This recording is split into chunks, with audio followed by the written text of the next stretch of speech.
I'm going to start recording, and I'm going to go ahead and share my screen right now so we can just get right to it. Is everybody able to see that? Yes? Thumbs up? Yes. Reactions? Yes. Awesome. Cool. Very good. Okay, so I am going to focus in on organizational communication, Netiquette, and the iAudience. This is a research interest I've had for a while. And really, you know what? Did I start recording? I did start recording. Okay, good.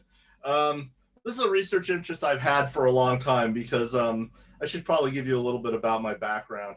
My training is largely in professional communication, which was an interesting graduate school shift from studying literature and philosophy and creative writing as an undergraduate. But I said to myself, hey, someday I want to get a job, and I might want to do it in the private sector, not in academia. As it turns out, I ended up in academia, and I love it. But I was always interested from the very beginning in professional communication and how people interact and the way in which we can make interactions better and more productive for everyone. So that was sort of the impetus for this presentation.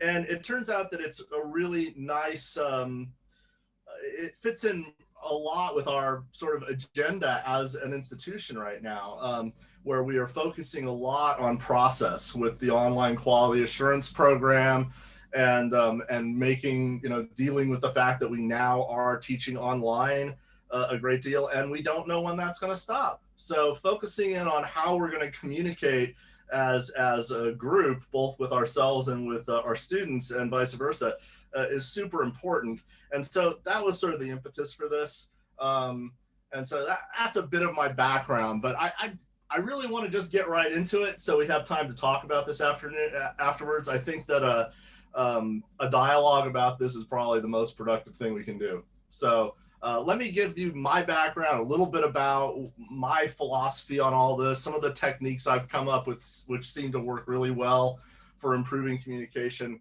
and improving our netiquette. And again, this is all in the eyes of the I generation, or as we call them, Gen Z. Basically, people born in the 90s or later who are now our students and who are now becoming the professionals that will that are there now and will replace us when we are long gone. So so that's where I'm going to start from. If anybody has any questions as we go along, that would be great. As I said, I'm going to leave a lot of time open at the end for conversation. So but if you ever want to just say, hey, shut up, let me talk. Okay, I have no problem with that. Just talk to me, okay? All right, let's get going. So a lot of this also stems from my sabbatical project. I took the spring of 2019 off to work on talking to people in private industry in a huge cross section. Basically, I interviewed a little over 80 people who were in positions of largely people who were in management positions, but also people who were not, in various industries. And the idea was I wanted to talk to people who were in areas where our graduates could end up. Okay, so I talked to people who in every cross section of every division we have at the college. And the consensus from all of them, not all of them, but most of them said that process, the way in which we interact, the things we used to call soft skills, was as important, if not more important, than content area skills. Okay, and this may be a shock for those of us who are experts in our field, right, who like to teach content, but that seemed to be a very common trend amongst most people. And virtually every person I interviewed listed the ability to work in a team, the ability to communicate with one another well, the ability to critically think, and the ability to be organized as their primary things that were important to them. And if we look at our own essential skills and the stuff coming on high from the state now, we see that a lot of this falls into the category of some of these essential skills like information and digital literacy. Okay, that is absolutely necessary today to have effective communication. communication, it's right in the word, right? It's the same thing. And then critical thinking, again, it's a cross-section, and teamwork just fits in with all of that. We have to be good at working in a team if we're going to communicate well. We have to be good at working in a team if we're going to critically process information. And so I talk a lot about process as well as product. So, but this particular presentation is really focused on the process end of things. All right. So a real quick overview of organizational communication. And I think we all know these things are true, but I'm not sure how many of us have thought about it in these terms. But all organizations are systemic, okay? Which means we have a lot of different elements to them. We have lots of different employees. We have lots of different vendors. We have all of these sorts of things. We have customers. Our students are our customers, right? And even within a class, the organization is somewhat systemic. You have teams that work together. Somebody takes notes. Somebody creates the group presentation that they're doing, the Zoom or whatever it is they're using. There's roles that people play within that organization. So it's systemic. Those of us who are instructors who would love to just sit on the hill and talk about our subject matter with students don't necessarily like the idea that things are hierarchical, but they are. And we know they are, right? The very fact that we have to assign grades immediately assumes a hierarchy. And we have it in our own system with the P&T process and administration, and then answering to NMSU and everything else. Everything is hierarchical. And that operates that way in the classroom too, like it or not. Divisions of labor. Well, in the case of just very simply HR, we get hired, right? They hire individuals to do jobs related to missions within the organization. And we have a mission within our own classes, right? We have course objectives we're trying to get across. Those are essentially a mission. Our syllabus is basically a contract. It's like a mission that we have for delivery of information and what we will be giving to the students as well. It's a two-way street, obviously. And collective actions. Everybody has to work together to perform a job. And this is part of, team projects, discussion boards, and any of the projects we're working on, like say the Learning Resource Network or the Online Quality Assurance Program or the Assessment Committee or whatever. These are all require collective action. And of course, diverse goals. We all have diverse goals, and the organizations that we work for have diverse goals. We have a set of department goals. Right now we're in the process of trying to get everybody at a certain level to be able to teach online, right? And this is something we're going to keep doing. I just read, I don't mean to be a downer during all this, but I just read an article from Bloomberg the other day that said at our current vaccination rate, we will not return to pre-COVID normal for 7 years. 7 years. Okay. So on that lovely note, let's talk a little bit about how organizational communication works and the kind of communicators we have. And this has a lot to do with how extroverted and introverted we are. It has to do with a lot of different factors, but you have 4 basic groups. You have, and let's sort of think as I talk about this in terms of us as teachers and how we operate, okay? A low disclosure, low feedback communicator is someone who doesn't communicate that much, okay? And they don't provide that much feedback. Now, I don't think this is a great way to go as a teacher, okay? This is probably not the best way to go about working. Some of us, it's a natural to be this way. We're private people, but when we're dealing with students, this isn't really a great way to go. Certainly not with online students. And again, Gen Z students. We'll get to that in a second. High disclosure is we provide a lot of information, but we don't give regular feedback, or we do, but it's really intermittent. Low disclosure, very, very simple sets of instructions, maybe sometimes too simple, but with lots of feedback, lots of interaction. And then of course there's the open, which is high disclosure, high feedback. And take a wild guess what Gen Z prefers. And again, I am generalizing here. Not everybody, you can't pigeonhole everybody in a category.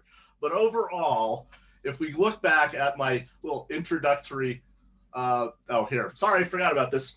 There's some terms that are associated with this. We think of somebody who's very private as being more analytical. They're going to sit down, get the job done. They don't feel like they need to engage in those constant discourses all the time. The driver, this is someone who has lots of information up front. They want you to get it done, but they're not really inclined to give you information later on or give you feedback about it. They just let you do your job. And then, of course, you have the amiable, the people who love to talk, who love to engage in the interactions, but don't necessarily give a lot up front. Okay, and then you've got the expressive, which is high disclosure, high feedback. And again, going back to that quote I included in the introduction to this presentation, I can simultaneously create a document, edit it, post a photo on Instagram, and talk on the phone, all from the user-friendly interface of my iPhone. Generation Z takes in information instantly and loses interest just as fast. So that sort of mentality requires this constant ebb and flow of information all the time, because that's the natural for people who are in Gen Z.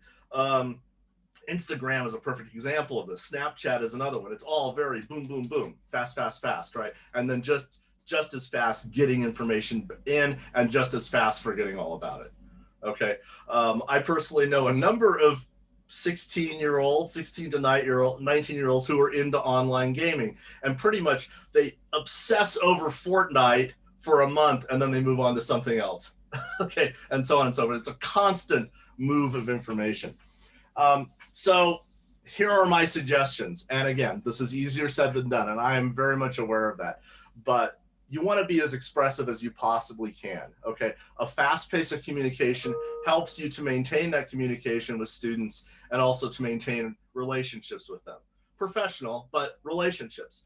How can we work with students to achieve our goals? You really have to think in terms of the way they think. This is from Professional Communication 101. You have to always consider your audience. And when you consider your audience, our audience is largely Gen Z. And this is a way they're very comfortable with communicating in. Helping them maintain regular interests, letting them know you exist regularly is a great idea. A weekly check-in may not be enough. Okay, you may have to engage more often than that. And of course, as people who need to teach critical thinking, I personally, if I had my druthers, every time I fill out course objectives in an AOE or whatever, I would just say, I teach critical thinking, because that's pretty much what we do, right? We put it into boxes after that to make it more manageable, to make it easier for us to figure out.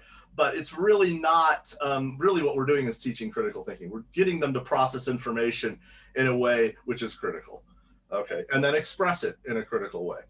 The fact is they have every piece of information at their disposal all the time. But a lot of it's disinformation. A lot of it's alternative facts.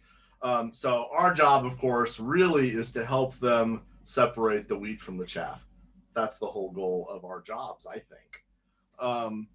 So what are some of the ways we can do this? Well, try to pivot to video, okay? An example might be to start a YouTube channel with lectures, live streams, leave it open for comments. You don't have to make it public. You can unlist it so only they see it. They can only access it through the links you provide them. But it is a way that is very effective to engage students, more so than Zoom. Zoom is very scheduled, right? And scheduling requires having a calendar and scheduling yourself. Students tend to not do that as much. So at least the way I teach classes now, and this is a big shift for me, it really is. I used to be Mr. Regimented. This is your deadline, you get it in by this time, that kind of thing. Yeah, not so much anymore. COVID has shown me that there are other ways to do things and do them well. So I discourage regular work schedules. I am adaptable about deadlines now, especially with discussions. And that's only to accommodate students. Students have to struggle to figure out times that they can all meet. And so I meet them on their terms, okay? And the key here is flexibility. We have to be flexible in our teaching all the time. It is one of the things I have noticed as I've been part of the online quality assurance team, is people are constantly working on their courses, as well it should be, right? We're constantly changing things up because we're lifelong learners too. And so being flexible for them is a common courtesy. We have to be flexible for each other, and we have to be flexible for ourselves as well. We have to go, hey, you know, I'm not ready with this module yet. I'm not publishing that. I'm not ready for it yet. I need to work on it. And oh, wow, that didn't work great this semester. Hey, let's do something different next semester. I mean, isn't this what the whole process, the self-analysis, self-evaluation is all about, is really just improving, constantly changing, and again, being flexible with everybody. I think staying close with students is good, and I don't mean going out with going out for coffee or, you know, playing games with them online. That's not what I mean at all. I just mean be available, and I don't see the inbox or email as really a method that encourages that availability. It really kind of discourages quick response time, and I don't think students respond all that well to it, frankly. Of course, communicating with images. That's why I said, you know, start thinking about using videos more. Use emojis sparingly. You know, students like it because they communicate this way. Use pictures to accompany words. You know, we talk about this when we do PowerPoints, right? Death by PowerPoint. No one wants to read 37 slides with all text, right? We want it to be, there want to be images involved with it as well. It's the same way here. And by the way, I only have 2 more slides, so I'm trying to practice what I preach here, okay? And of course, again, going back to professional communication, you always want to be clear, you want to be concise, and you want to be complete. But be succinct, as the quote said earlier. They process information quickly, they lose it just as quickly. So if you keep things in smaller sound bites, it's more accessible for students. I think humanizing yourself is really important. I think making yourself visible is important. I think allowing yourself to be seen making mistakes is important. In fact, I encourage buy-in to that by giving them what I call awesome points if they find mistakes in my courses. You know, if they find a typo here or a link that's broken. Has this ever happened to us? I got a message from a student this morning that one of my links was dead. You know, the fact is your average URL lasts about 9 months. So like it or not, however much we check our classes, we're going to lose some stuff. It's not always there. So encouraging them to make those corrections for you, being amenable to them making observations about your own material humanizes you. It makes you realize, hey, you know, I'm a lifelong learner. You know, I'm learning, I'm making mistakes just like you are. Please let me know when I do it and I will reward you for it. And I really think using the tools of Gen Z is almost essential these days. Students are comfortable with messaging services and texting and smart devices. Use them, okay? I plan on, you know, if the Learning Resource Network continues to let me do presentations, I plan on doing another one on Google Drive, which I've been obsessed with for a long time. And the tools there, such as Google Meet and Google Hangouts, these are all really great tools for encouraging texting without ruining your privacy, without giving out your phone number, which I'm not comfortable with doing either. I don't want to give students my phone number, but I am very comfortable with giving them my email address. And the texting services that are out there, even like WhatsApp, you could use that. You could use Hangouts. There's a lot of different services you could use.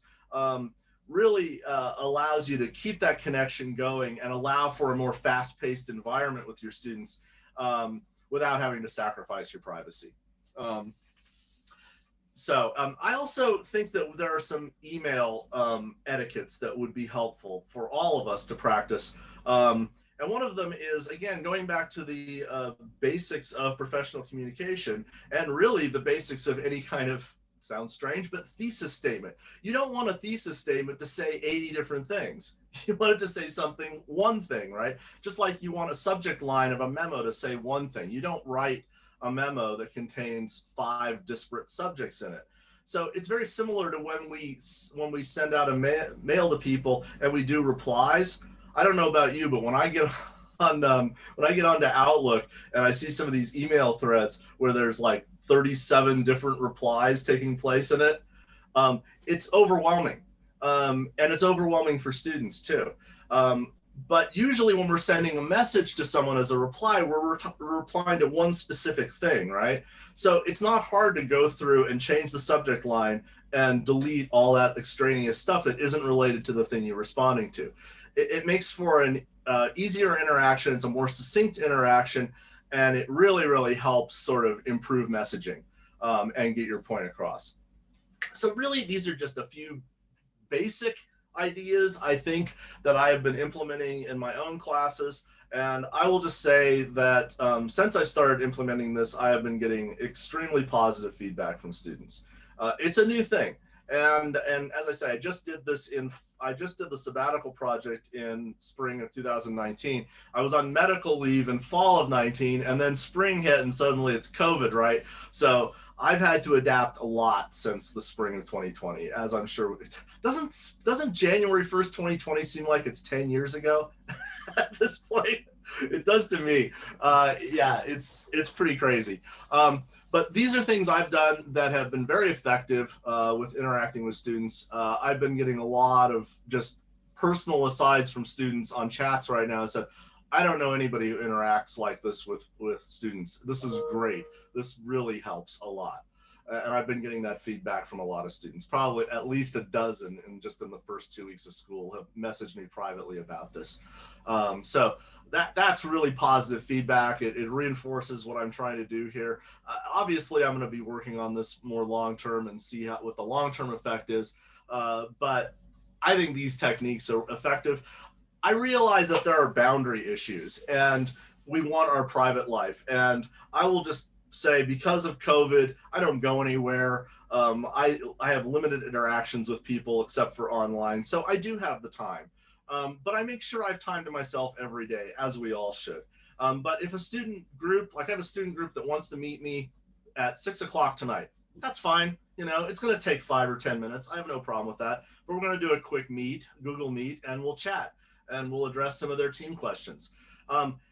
It doesn't take a lot of time out of your day if you've got the tools in place to make it work. Okay. And then it's just a quick video interaction, shows them that you're out there and you're caring. And it really makes a difference. So I've got a few references there for you also, in case you want to, and I'll share with you all this PowerPoint in the chat here once we start chatting ourselves. And so, questions. I'm moving you into the main screen now and not sharing anymore. So, anything you all want to discuss?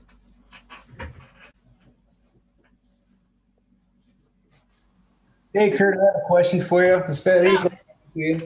Hey. How you doing, buddy? Yeah. I'm good. How are you? All right. You are really, you look good over there. I just want to say. I appreciate that. No problem. Hey, I know you are really fond of using Google Hangout.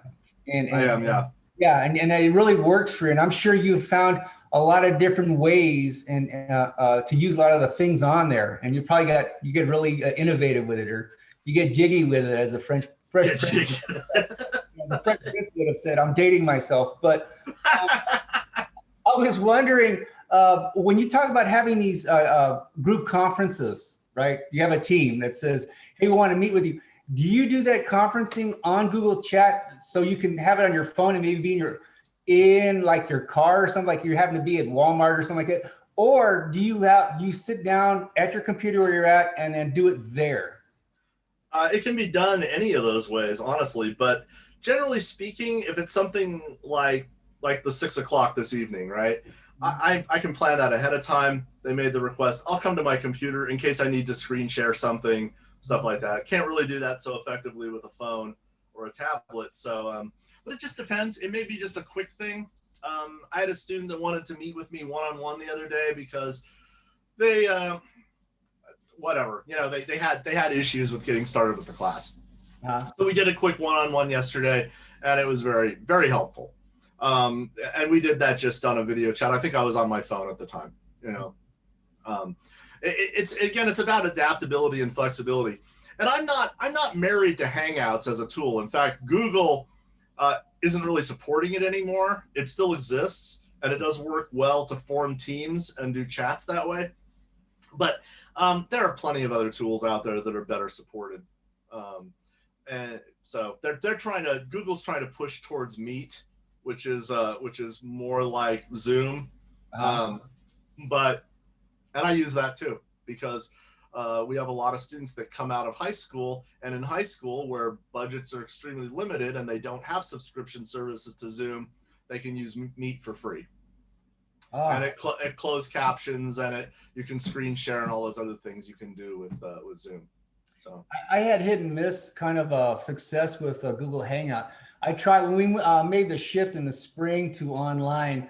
I had my classes try to get in on that, and one of them had a problem with it. And then I tried in the summer, and again, only half the class was able to get in there, no matter how many times I entered them in there and sent them the invite. And so it was so clanky for me that during the fall, I just decided not to. But it's the way you use it sounds like a pretty cool thing because it's so instantaneous. I got to tell them something. So I got my phone, I send it out. That's cool. And you can get on, actually, I found a few workarounds to its clunkiness. One of them is to enable share link, enable it by adding with a link, and it works seamlessly that way. And again, I probably should do another training on that if people are interested in it. I'm happy to do that. That would be cool. Yeah. That's all. Sure. What are some of the things you all have done to help better engage with students? I'm really curious. I've tried using the Remind app. So I can send announcements to them but I haven't had much luck. I tried it several semesters, and I do get a few folks who text me, but I haven't had a whole lot of success. I'm thinking about the Google number that Amy mentions on the chat. Now, is that just, are they just able to text you, or can they call you as well? They can do both, but primarily we use it as a texting tool. So I'm hesitant to screen share my thing because it has all these students' names in it. It doesn't have any of their personal information. Is that, apart from their names, is that an acceptable thing to do, to share that with you? What is your view on it, department chairs? Is it acceptable to share this with you right now? Because I can show you basically how I use it, if you would like. Oh, why not? Yeah, I don't have any private information in other. Yeah, I think if it's just names, I don't know. What do you think, Matt? Yeah, if it's just names, it should probably be okay. Anything more than that, yeah, be real super careful. Absolutely. Okay, so this is my Hangouts where we're at right now.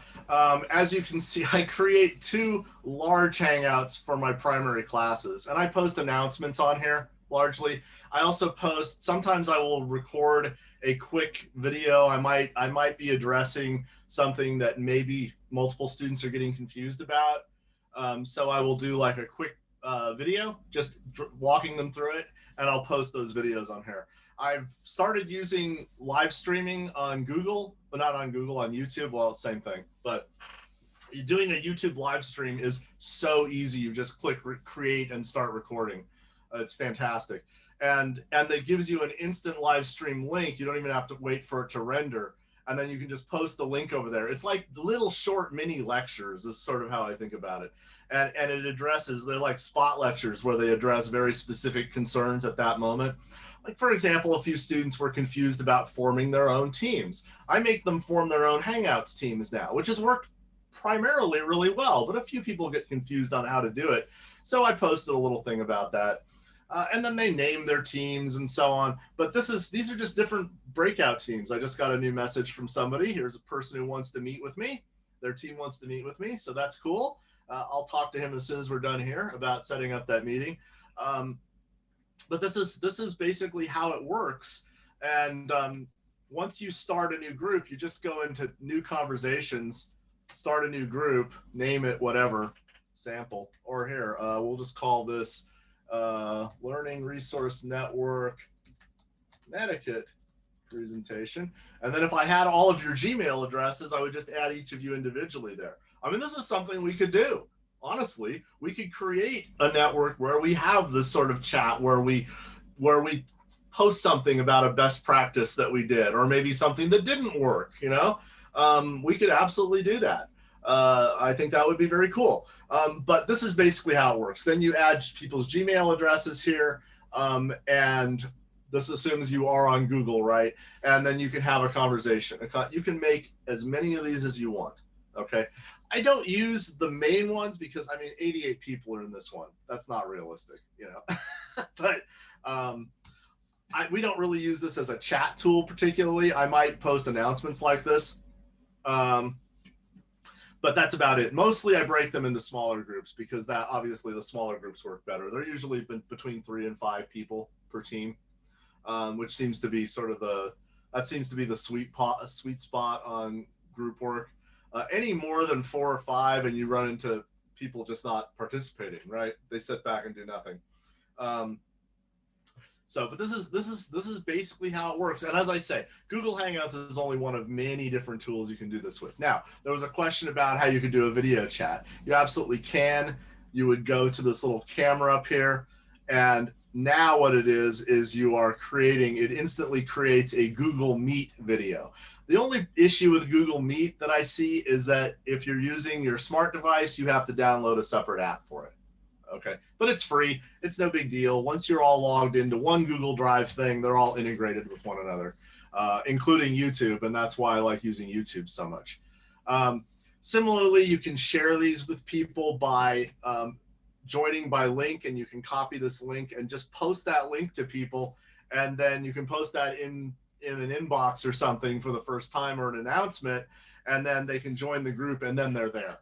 Okay, and I'm going to take advantage of that tool a lot more often in the future. So that's basically how that works. And as I say, when I talk to friends, European friends, they really prefer WhatsApp over there, and you can do exactly the same kind of thing with WhatsApp. So there are multiple tools at your disposal to do this kind of thing without, you know, resorting to actual text messaging.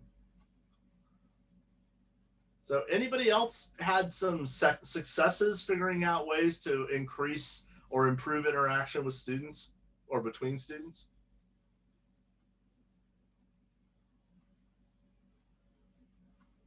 Nobody? It's challenging. It really is. I think it's one of our #1 challenges right now as instructors is to figure out how to make that work better. And the students crave it. They really do. I mean, they will start out very, very shy at first. They don't show their video. They don't do anything. But I've noticed very slowly as this semester has progressed, when I jump into videos now, they always have their cameras on. They want to see and they want to be seen and they want to hear and be heard. And that human interaction, that connection, that eye connection is so important. It's nonverbal communication, right? We want that. We crave it. I know I do. And of course, I'm an extrovert, so I really crave it. but even introverts crave it to a degree. You want to have that personal connection with people. And that really that's my whole thing. That's my jam. That's what I'm all about these days.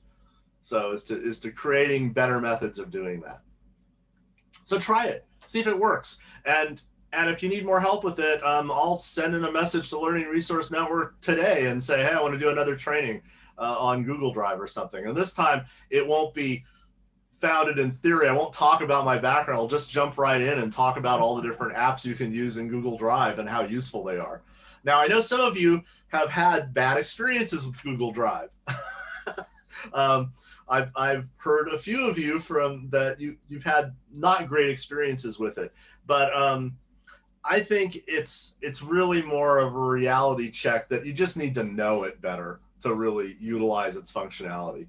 I have equally huge problems using Microsoft Office. In fact, I just don't use it largely because I can't use it. I downloaded it and we're supposed to be able to use it at home with our site license, and all I can do is view only with it. So I'm working on that problem, but right now I'm in the middle of a semester and don't want to mess with installing VPNs, which will no doubt stop me from being able to use my computer for a while. And I just can't have that. So I need to stick with what I'm using right now, which has been working very well. And so this is an all-purpose apology to all of you who use Word. I will always convert them to Google Docs if I get a Word document every single time, because I can't use Word. I can't. I think Susan has a question. Yeah, Susan. Yes. Okay. Or a comment. Thanks. Sorry about that. I'm not following the chat well. Okay, Kurt. Okay, you've talked more than once about the Gen Z and videos and live streaming and things like that. So my question is this. Do you have some advice on recommended length, first of all, to make sure you've got their attention and you've got them, focused on what you need? And also, how do you break down, or how do you make sure that if you have a larger topic that has many parts, obviously, I mean, you don't want to overwhelm them with an hour session, but at the same time, you need them to sort of build the blocks, scaffold the information that they get. This is something in the library that we're struggling with. We want to get them information that's timely, important, that they're going to watch, and not have them have to stick in front of a screen for an hour or 45 minutes or even half an hour. Oh, half an hour is way too long. Way too That's long. what Yeah, my videos are almost never more than 10 minutes, and they're usually not more than 4, 5, or 6 minutes. Sometimes they're 3 minutes or less. So I keep them short, and I keep them very directed to one very specific thing. Now, obviously, I also I use open source textbooks, so I have them do readings in textbooks for content area things they really need to know about. But no, yeah, as far as videos are concerned, I keep them short. Absolutely. Okay. I think 30 minutes is way too long. Okay, so how do you get them if your topic is such that you need several, in order for them to understand the full scope, they need to go along, and they watch this one, then they come back maybe the next day or, later on. How do you get them? I mean, do you do cliffhangers? Do you, you know what I'm saying? You want them to come back. I am very good at, I think the modular approach towards instructional design has really helped with that. And I'm very good at compartmentalizing information. So, so I really do treat each topic as a separate box. I love using headers. There might be a section, maybe I'm trying to teach them about active listening skills, for example. Okay. Now that's a bigger topic than just a 5-minute video, but it's easily segmented into several different areas. So I'll put a header that says active listening discussions, and then I'll give them short videos that deal with different aspects of active listening. But they all, if they watch them all, they realize that they are all integrated. But I focus on very specific areas on everything I do. I used to do big, long lectures for big topics, and I'd lose them, I just don't do that anymore. And I think I'm better off for it. I know my students are better off for it. Thanks. Yeah, you bet. Anybody else have any comments, concerns, questions?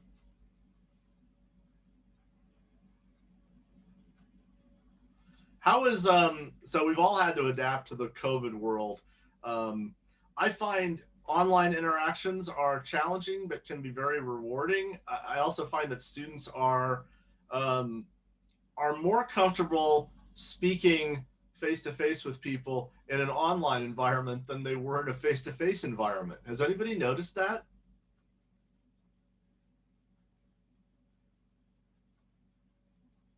I see some thoughtful things and the occasional half nods.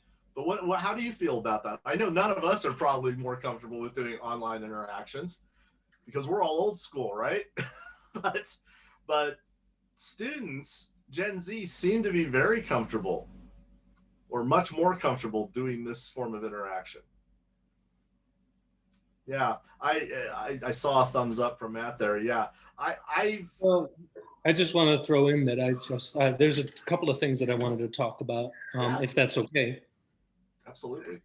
Well, one thing that just recently happened was like just this semester and like last semester in particular. It's happened before, but I really appreciate that in my welcome discussion with my students. My very first sort of like opening assignment is where we welcome each other and we introduce ourselves. Is that one or two students like just immediately started to share things like just some simple information about themselves, like their pronouns. And then all of the students were very comfortable about jumping right in and sharing that. And to me, I think one of your most important points personally to your presentation today was about humanizing things. And I think that's super important because yeah, you're right. I think students are great with this online technology and being able to, you know, use the different modalities. But I think the humanizing of it is still super important. So one of the examples of things that's worked for me really well is trying to gamify things if you can. And if you're not familiar with gamification, it's if you can turn something into a game in your class, it does have an immediate impact because one of the things that you were saying hit home to me in the sense that, well, the students can't, you know, they have no attention span. I disagree. I know a student who can play Minecraft for 12 hours straight without a break.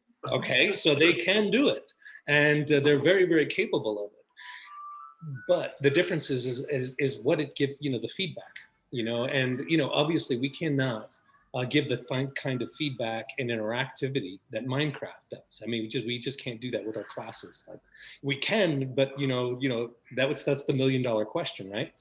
Or $1 billion question in the gaming industry. But there are ways we can do it. And one thing that was successful for me over the years was I teach portfolio class. And a lot of students ask me about like freelance design work. And we get into a long discussion. It's a really interesting discussion that we have about doing freelance design in particular in Las Cruces.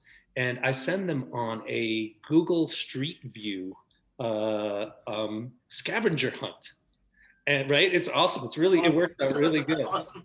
And the reason it works really, really well and it humanizes it so much is because I have, and you can all, I challenge you all to do this, okay? And anybody who gets it, there's a prize at the end of it. Even now, you're all part of it now. And so there is a graphic design, a logo that I was asked to design like 20 years ago. And I did this design and I hated it because, and there's a long reason why a lot of graphic designers will do a design, and even though they hate it, they'll still sell it, right? And so that's what happened, is that someone asked me to make this graphic design, and it was awful. It really was. But the client loved it, and they loved it so much, it became their logo, and it is now somewhere on Valley Drive, high up on a huge pole, okay? And it's awful. It's really, really bad. And so what I would do is I would send the students, and I gave them some criteria. I gave them some hints. And I don't have time to give you the hints. It's just because I didn't think about it. But I would give them like a few bullet point hints and say, okay, it's somewhere on Valley. Use Google Street View to go find my awful, awful, awful design. And if any of you find it, I have a prize, a special prize. And it's a really cool graphic design book that I would give away to them. But nobody has won it to date. So if anybody can find it, and you have as many attempts as you want to send me a screenshot of your Google Street View of a really bad example of graphic design on Valley Drive, high up on a pole, all right? If you find it, the prize is yours. Challenge accepted. It's funny you should talk about gamification, and we really should do a presentation about that together sometime, Matt, because I gamify my classes as well. And believe me, technical writing is a challenge to gamify, but I've been doing it for a while in different formats. And this semester, with technical and business writing being formed into one class, it's professional communication. I even gamify how they do a resume. That sounds weird, but one of the very first things they do in the class is they fill out a survey of information, basically their names, their Gmail addresses, and just a couple things about themselves. No big deal. But they also have to do like an application for employment in my class. And my class is, they're working as interns for Monsters, Inc., which I know is dated, but, you know, mission statement, powering our country through the screams of children. So, so that's how I frame the whole class, actually. And then all of the assignments scaffold into that, but they start the class with a resume, a real resume. And I don't even cover, I don't even cover resume design at the beginning. I just include a template where I include parentheses after each heading that says what would go into these headings of a resume. So I make it very simple for them. And then at the end of the semester, as they're part of their final exam, they're going to turn in a revised resume, which includes skills they've learned in this class, skills they've learned in other classes, and maybe on-the-job stuff they've learned in their workplace too. But I'm hoping that that sort of frames everything in a way that makes it more accessible and more fun. It has in the past. It's worked really well, but I'm doing it a different way this semester, so we'll see. But yeah. Anybody else have anything they want to talk about? I gotta go through and read through all these chats, but if people are interested in me doing a more app heavy training, or we just get into the down and dirty of using the apps, I would be happy to do that. Let me know over in the chat if you're interested, or thumbs up like Susan's doing right now. That's awesome. I'll be happy to put a request in to do one of those. So, anybody else?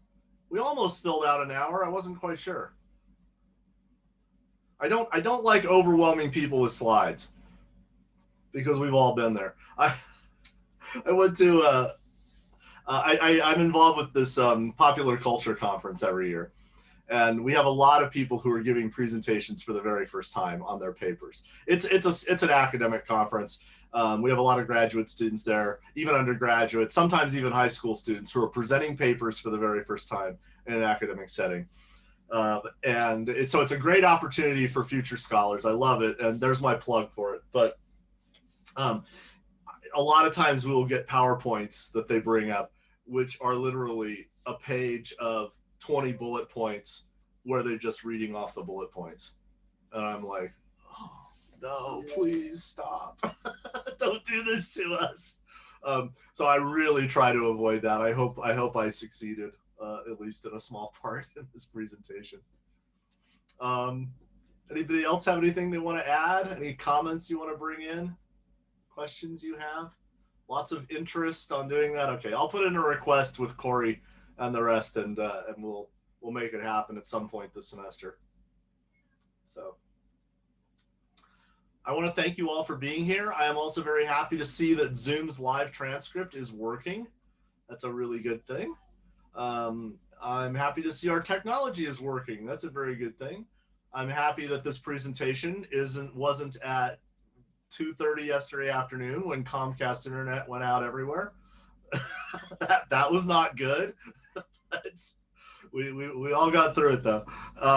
My wife actually packed up. She's doing legislature right now. She packed up all of her computer equipment to go into the office because it was working at her office, and she was 5 minutes from the house when it came back on. So, yes, it is the way things are. So. Anybody else have anything they want to say before we quit here? Okay. Thank you all so much for attending. I appreciate it. I will no doubt see some of you later on in the semester. Thank you, everybody. Take care. Bye-bye. Thanks, Kurt. Thanks, Fred. Take care. Nice to see you. Guys, be cool now. Yeah, you too. Bye.